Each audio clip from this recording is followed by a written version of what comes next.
बौद्ध धर्म का प्रसार, बुद्ध के उपदेश कई देशों में फैले, पहले दक्षिण पूर्व एशिया में, फिर मध्य एशिया के माध्यम से चीन और बाकी पूर्वी एशिया में, और अंत में तिब्बत और फिर मध्य एशिया तक पहुँचे। शासकों ने अपने लोगों को नैतिकता सिखाने में सहायता के लिए इसके उपदेशों को अपनाया। बुद्ध के उपदेश भारतीय उपमहाद्वीप में शांति से फैलते गए और अंततः एशिया भर में दूर दूर तक पहुंच गए।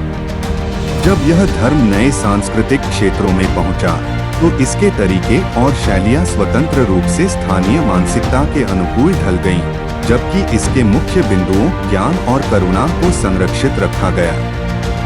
सम्राट अशोक ने अपने साम्राज्य से बाहर भी इसे बढ़ावा दिया, दूरदराज के क्षेत्रों में मिशन भेजकर अक्सर विदेशी शासकों के निमंत्रणों का उत्तर देते हुए, जैसे श्रीलंका के राजा देवनप्रिय के लिए।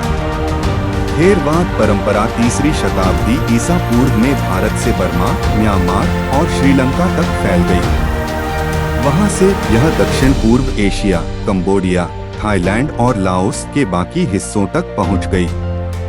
अन्य हिनयाना स्कूल पाकिस्तान, अफगानिस्तान, पूर्वी और तटीय ईरान और मध्य एशिया में फैले। मध्य एशिया से वे 2री शताब्दी ईसा पूर्व में चीन में पहुंचे।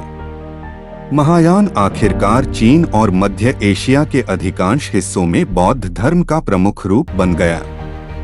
बाद में चीनी महायान परंपरा कोरिया, जापान और वियतनाम में फैली।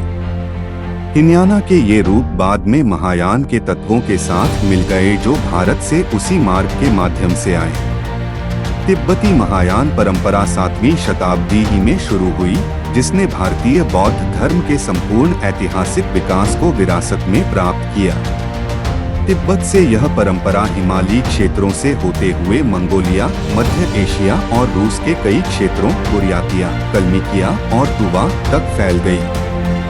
बौद्ध धर्म के मुख्य अनुयायी बिंबिसार और अजातशत्रु, मगध, प्रसेनजित, कोशल, उद्यन, कौशाम्बी और प्रद्योत अवंती बौद्ध के प्रमुख अनुयायी थे।